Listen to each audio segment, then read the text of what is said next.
Hello, everybody. Welcome to another episode of Let's Talk AppSec. I'm your host, Raj Patil, VP of Marketing at ArmorCode, and I'm thrilled to have Brian Pitts today, who's Senior Director of Product Security at Johnson Controls. Brian, welcome to the show. Raj, thanks. It's a pleasure. Always glad to talk. Yeah. So, Brian, I've always enjoyed my conversations with you, especially the rich background that you bring. Your years of experience at Army as a signal officer and at Honeywell and now at Johnson Controls, right?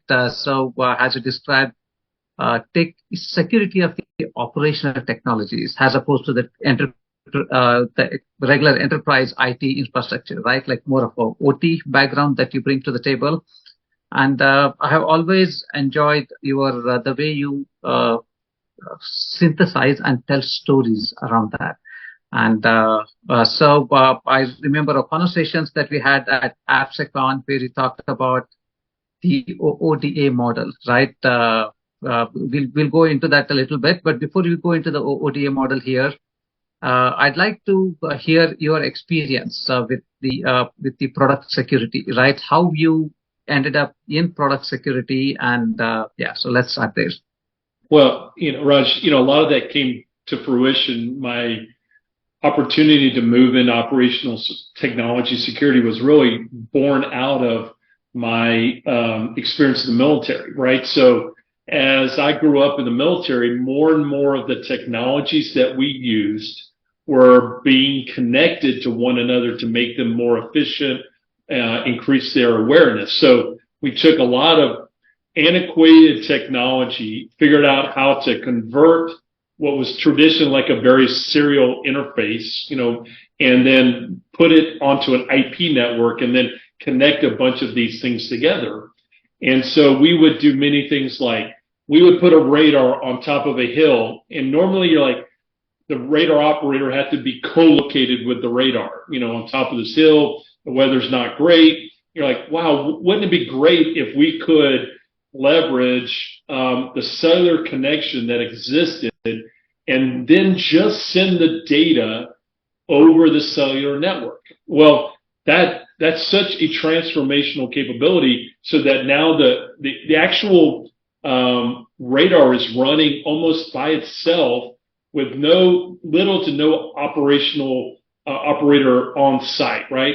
And so we could then remote all that to a single place, and we could manage many radars with a smaller footprint, and it really powerful. But the problem we ran into is, how do you secure that?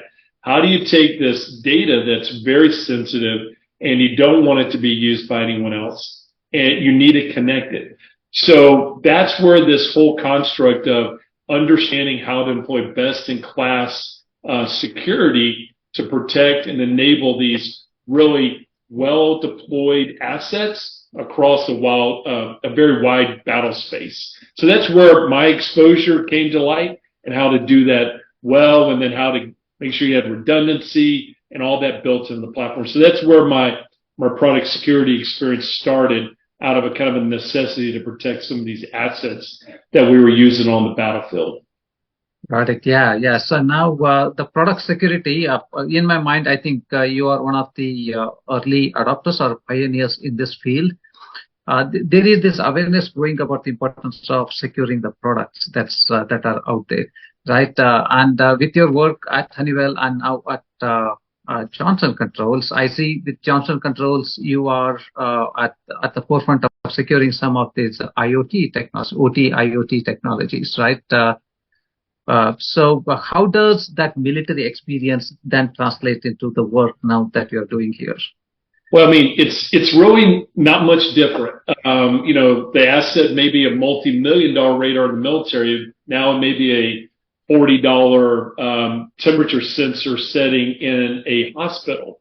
So, but the similar concerns are still there, right? Like, I don't want, I may have 1,000 thermostats in a hospital, but every one of those is important to that particular patient or that practitioner who's trying to care for those patients. So it just changed what we were securing, not a lot about how we secure it. We need to do it well, So a lot of the same technology and the way you secure it, it's just different set of data. But still, we had to solve the same problem. So now we're thinking about how do you do this efficiently? How do you do it at scale? Those are the things you start solving when you get out into the civilian space, is that you're doing this at a much larger scale oftentimes, thousands of devices versus maybe hundreds of devices. So we're very, it's a cool challenge to think through how do you do this at scale in the civilian sector.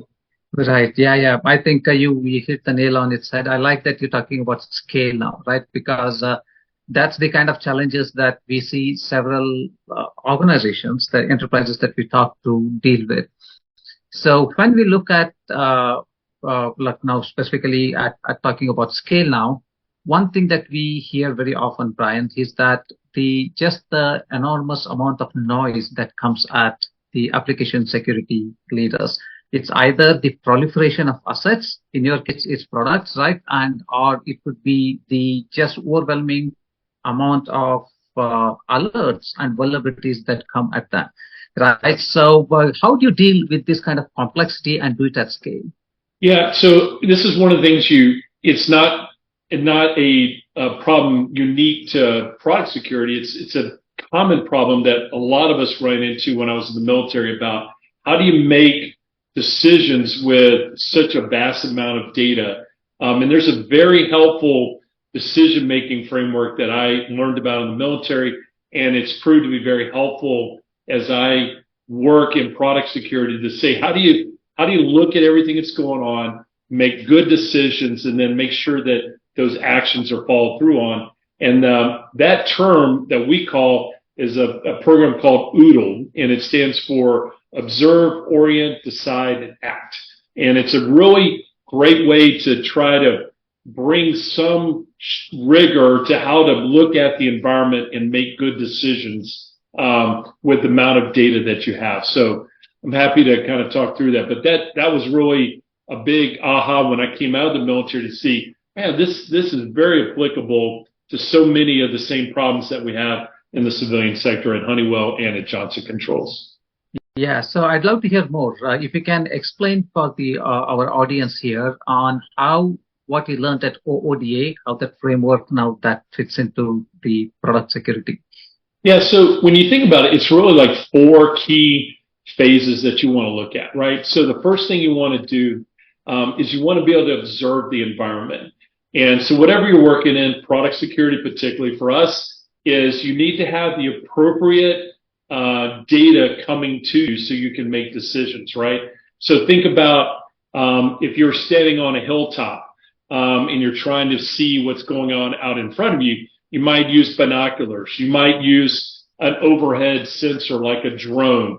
You use all these different technologies to give you the best situational awareness. You want to observe as much in the environment as you can. So that's really the first phase of that, is get the best that you can to observe as much of the environment as possible. So that's one of the first things you want to work at, is getting good observation going and receiving as much of that data as you can.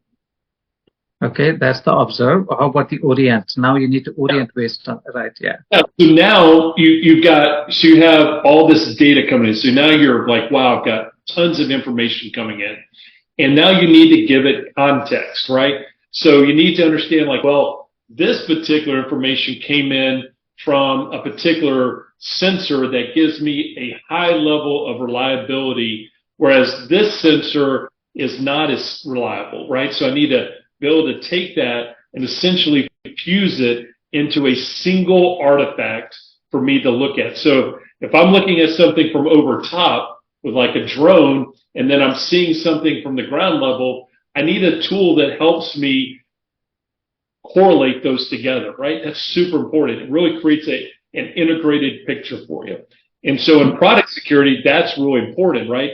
Because you got all these sensors potentially pointing to the exact same problem, right? And you need to dedupe them or correlate them together so that you're only dealing with one actual fact or issue in the product. So that's where that orientation becomes really important. Right, right. Yeah. So if you were to maybe double click on that one, now we are talking about instead of the drones, now we are talking about various kinds of scanners, for example, right? You're looking at SAST, DAST, RAST, and all kinds of scanners that are feeding data into you. That's the observability part of it. Now, Right. in order to orient, you need to figure out, as I said, correlate. Sometimes they're duplicate, you need to deduplicate, and then you need to normalize. And then you also talked about one type of one type of input, maybe prioritizing something like an alert that coming from a particular one higher than the others. Right. So in the product security area, would you say that maybe some assets are higher priority, or maybe they are more exposed to the internet, and consequently you need to prioritize them higher as opposed to the others? Yeah, I mean, we used to use a term when I was in the military. We called it CBRT: criticality, recoverability, vulnerability, and threat. So when you're doing this, orientation, observe, orient, you need to apply what we call that CBRT model, and a lot of really good application security posture management platforms will do that for you, much like ArmorCode. It helps you take in all the context. So like, let me give an example why that would be really important. If you're developing a particular product and you're looking at the actual, all the information coming in from it, and say it generates $100 million in revenue for you a year, and then you've got things coming in on another product that only generates 100,000 a year, you're absolutely going to focus your energy on where you generate revenue. And so your CTO is going to process his direction when we get in the next step. You're going to make decisions based on that context, right? That orientation. So it's really important that you have a tool that can take in business context, how critical it is to the value that you're creating for your customer, how important it is to you as a business. And then also things like you said, this tool, I have a higher degree of confidence versus this other tool that I have, maybe I just onboarded it and I'm still trying to gain some confidence that what it reports is valid, right? So that's all happening in this phase of orientation where you're applying that contextual data so you can get to the next phase. Right, which is decide and then act, right? So you figure out. Yeah. Yeah, so when you get into decide, now you've got context. I now can see what I'm doing. It's much like you and I've talked about going to the doctor. You come to the doctor, you've already, I've got this symptom, I've got this, I've run this test, I've MRI, I've got a CT scan. Well, the doctor is going to give context to all that in the orientation. He's going to take it all in, and then he's going to say, hey, Brian, we need to start you on some cholesterol medicine, right? Based on all this, we make a decision, right? We're going to say, we're not going to worry about this. Maybe this is going on, but this is really what the root cause is, right? And that's where you're going to make that decision. You're going to really say, this is what I'm going to go solve based on all the available information and all the available context. So that happens in product and application security when you look at it and say, wow, I've got a complete issue here with a log4j issue, right? It's very easy to exploit. There's known exploits out in the wild that's been weaponized. I need to do something right now. That drives you to make a decision. I'm going to go take this decision right now. So that's when you make that third phase of OODA come to life. Right. Yeah. So now you essentially took something that was very, very complex in terms of just the scale or the noise that was out there and brought some very, very important issues into focus, and then the act itself. Yeah. So when you talk about the acting part in product security, how does that look? Well, so that's where you want a really tight integration between, this is where you're going to really push and tell people, I need you to take an action. So this is much like in my doctor analogy. The doctor turns around and sends the prescription to my pharmacy and says, hey, go get Brian some Lipitor or whatever he needs. I go by and pick it up. Well, the same happens when you're working with a development team. You're like, hey guys, we've got log4j, we've got an issue. I'm going to send that actual request into their backlog and say, guys, this is really important. I need you to fix this in your product as soon as possible. So a good ASPM such as ArmorCode will do that, and it will automate that process so they go straight from your application security platform mod right into their Jira or whatever they're using for their what we call ALM, and they can take action on it. And what's even great is when you can actually get feedback back into ArmorCode that says they actually completed it. So imagine if my doctor knew not only did I pick up the medicine, but I actually took it, right? We never gotten that in medicine, but imagine we can do that with product security, right? You can know because we built the integration that the actual developer has done the task and is now, we're showing it complete. But what you can even go further, Raj, which is really neat, is now ArmorCode's still monitoring that sensor, right? That originally reported it. So now it's looking to say, okay, when I do my next scan of this product, is it still there? And guess what? Right. It can report, oh, great, they did it. We see it that they did, and the actual tool scanned and found that the issue is no longer there. So what a great closed loop process we built in the back half of our OODA loop. Oh, that's fantastic. That's fantastic. Going back to the doctor's example, that would be doing your next blood report or whatever it is, then finding out that whatever high cholesterol or whatever you're being treated, I'm like, it's not an issue anymore, right? Right. Yeah, I mean, it's like wearing one of these little, they've got it for diabetes now. You wear a little sensor, and and your doctor gets it. So it's the same construct applied to a different problem, and it's really powerful when you do it at scale. And it's automated too. It can be completely, once you triage it, once you send it, the teams get it, and it even comes with relevant information. Like when you send it to the developer, it's got context for them, like how important is this to me? It sends that relevant information in the ticket that you create in that ALM. So it's really, and you really cut down on the back and forth between the security team and the development team because they've got enough context in the ticket to know this is what I need to go fix. Right. Yeah, that's fantastic. That's fantastic. So for me, if you can tell me, you mentioned a couple of places how ArmorCode platform has helped you kind of implement OODA, right? So can you tell me your life before the ArmorCode platform and how ArmorCode platform changed it? Well, yeah, absolutely. So can you imagine, I think, we've run probably north of 200 different products that go through a software development process, right? So they go through that traditional DevSecOps model: plan, code, build, test, and then we monitor, and then we do all these things, we deploy. So imagine getting information on 200 different products, getting all scanned with 6 or 7 different products all at one time. If that's a SAS tool, it could be an SCA tool, it could be a binary analysis tool. All these things are going at each step of that DevSecOps model are coming back into you. What we've found in the past is our security professionals, our architects, were challenged to be able to go into every one of those tools every time to see what was going on.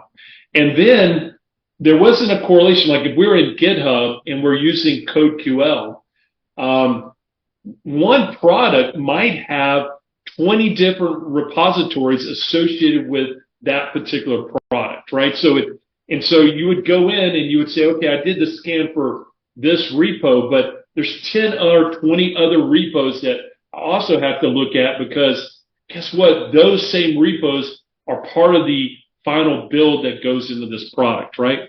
So you're like, okay, I got to know all that. I have to have some tool that tells me that when I build this particular product, let's just take a thermostat.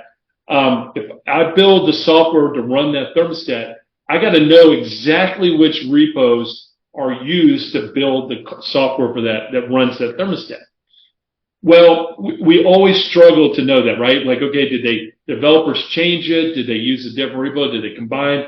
Oh, we scanned with this particular tool. We got those results. I'm having to go into that tool. So a lot of our architects were spending their time not being professional security guys. They were being essentially data collectors, right? That's all they were doing, was going tool to tool to tool, trying to pull all the data out, put it into a format where we could see it all in one place. An absolute waste of their time and their expertise, right? Especially something like this, it's highly automatable, right? So that's when as we started to explore, like, what other tools could we do this? And we said, maybe we can do it internally. Maybe we could write some things in Jira. And we tried for several months to kind of figure out how to do this. But the diversity of our tool set was so complex, it was taking weeks for every tool. Like, we'd have to go to design. And what we found was, by leveraging a vendor who had expertise and had done this for many other customers, we could leverage that work, could be repeated time and time again. So we built an integration to a particular provider. When we moved to ArmorCode, all that was pre-built. Like, we didn't have to go redo an API interface to go read something maybe out of Barricode or some other platform for SaaS, or JFrog or one of those platforms. That was already, you guys at ArmorCode already done the hard work of building that integration and understanding how to process and pull that data in. We just needed to point it to the right place. And to us, that totally changed how our security architects spent their time. It moved them from being data collectors to actual security professionals working with their dev teams and actually going through and saying, okay, now I've got all the information in one place. I can tell you what the risk is. Game changer in that regard. Right. Yeah. So going back to that model, you're talking about observe, orient, and now how did ArmorCode help you with decision making, prioritizing among that? Yes. Once you've got all the data in the platform, the biggest thing that ArmorCode really helps with, which we didn't have before, was the context of which products they were associated with, right? So you had, like I was explaining earlier, you'd have 20 repos. You're like, which products do they go to? By using the taxonomy in ArmorCode that we built, we now knew that those 20, and they persist, always connected to this one product. So when they would ingest it, it automatically took all 20 of those repos, the risks from those, and put them in the right place in ArmorCode so we could see with one click of a button, here they are, here's all the risks. Then what's great about it is it now has, I can see across there that some of them are reporting the same issue. So you're like, okay, I've deduped that. So now I'm not spending time trying to sort out, okay, I've got this product, tell me it's this. I got another product reporting the same thing. I don't have to go work them separate. They're the same issue, and I'm only working at one time. That was another game changer for us. But as we decided as we adopted ArmorCode, we're looking at what is in the tool. We can now see the collective wisdom of some of the threat intelligence that you guys have in your platform. You can see the actual risk coming in from the sensor or the tool. And all that got synthesized into a single artifact for us to review. And now I can just sort it, and I can say, hey, these are the top ones. These are the critical vulnerabilities, and it's being exploited. One of the features we love in the platform is the ability to look at things that show up on 𝗙ci's KVE list, the known vulnerable exploits. So we look at very close. Like, if we know it's on the KVE list from 𝗙cie, it gets really focused energy from us. So we could say immediately, if it's on the KVE list, send that directly to the developers right then to get action on it. So that's where it drives that decision, and furthermore, the action on the part of the developers. Right. Yeah. So you explained in quite a bit detail, Brian, here. I see it essentially triaging in multiple levels. One is all the scanners are telling you, you're getting the list, and then comparing it with 𝗙ci's KEV list to maybe use that to prioritize. And he also talked about, has this particular problem been exploited somewhere, meaning it's likely to be exploited again, right? So those three things. And also within the assets itself, you mentioned early on, there are some assets that are more important than the others, just based on the business reasons. That's one. And the other one is maybe some asset might be like behind firewall. right? Or maybe is not internet facing, right? So was that a factor that you used to prioritize your Well, programs? there are a lot of things that we look at, but you hit on a couple there. You know, how much revenue is generated? Who are the customers Mhm. using the platform? Who are, where is it positioned in the market? Is it in a key vertical? Like maybe it's used in hospitals, and we have due care to give some attention to something over maybe another that we're not as worried about. Yeah, But it allows you to have all those attributes available to you so that you can understand where the product's used. And you guys have a really neat feature in it, and it's the ability to apply tags. And we love this. It's very flexible. And so we can apply our own custom tagging to things and then sort the data even when maybe the system didn't contemplate there's a certain attribute. We can generate our own custom attributes and apply them to all the products, right? Like you can apply a certain attribute, like this product generates over 10 million in revenue. Like you can apply a tag that says, I want to look at only the products that have greater revenue than 10 million a year. You're like, I'm going to focus on those because like you said, Raj, there will always be more work than there is capability, right? And so you've got to make sense of the chaos. And one of those things you can do is by applying that business context related to how much revenue it generates, criticality to your customers, industry verticals that you're concerned about. You can apply that very easy using some of the tags that you guys have in your platforms. right, right. Yeah. So now talking about you laid a picture of how you're managing the risk. Now, if you were to talk about the reporting, because reporting is a very important part in this one, right? So now, how are you using a platform like ArmorCode to help you with your reporting? Every week we have what we call an ASPM governance meeting. So we get together and look at the application security platform, our posture management of all of our applications.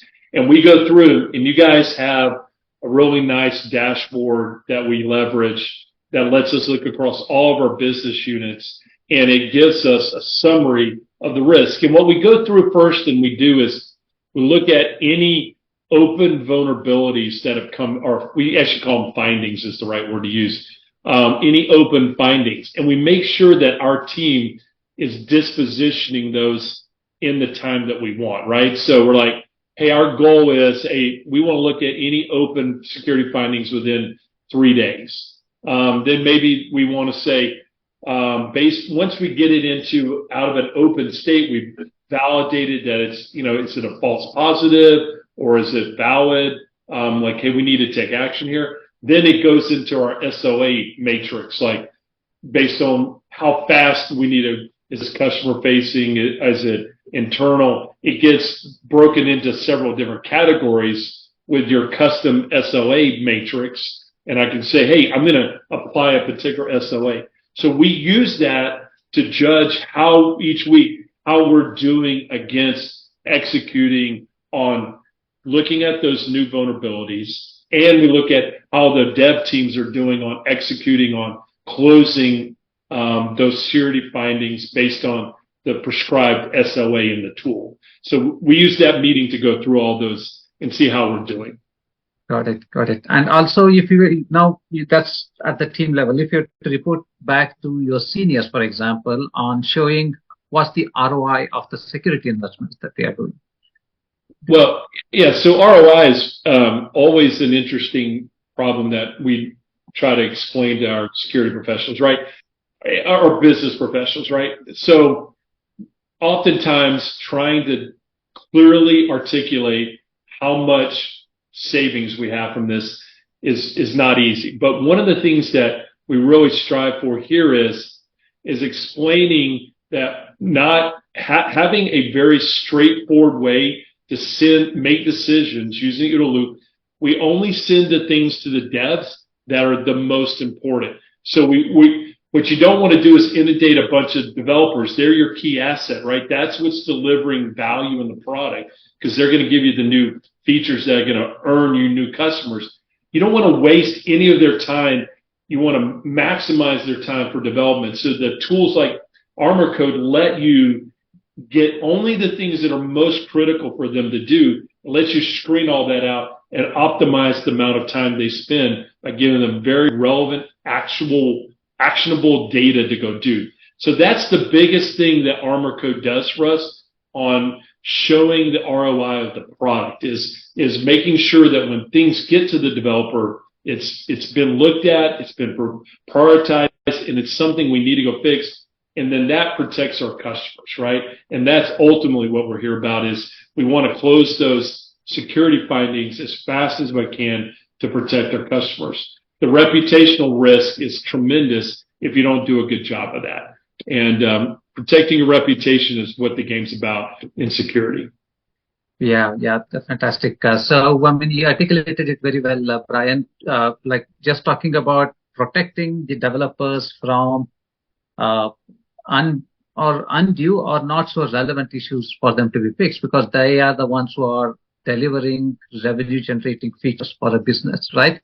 Right. And if you really look at it today, in my mind, every company is a software company, whether it is Google or Johnson Controls or Caterpillar. Companies that were not traditionally considered like software companies are now software companies.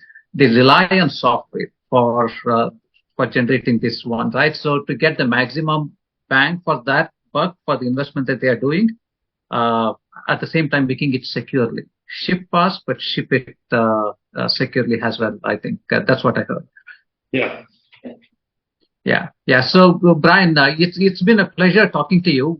It's fantastic just the way you told the story about one OODA loop and just the doctor's example of going to a doctor, getting the prescription, sending it straight to the pharmacy, right? I know that was not the case sometimes. Like I used to take a chit with me and right to the pharmacy, and then they took maybe a day or two to then address that, right? Now it goes straight from there to them, and by the time I'm back, my prescription is filled, right? So thank you very much for that. Are there any parting thoughts that you'd like to share, Brian, on this? I agree with it. I would agree with your comment.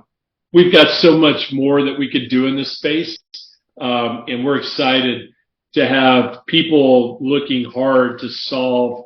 And it's going to be to solve this problem. As you know, ransomware's up, everything's up in the environment.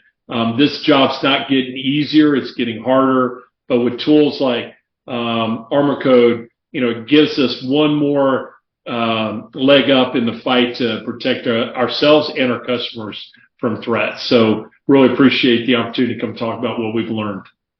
All right, Brian, thank you so much. I appreciate that. Thanks, Raj.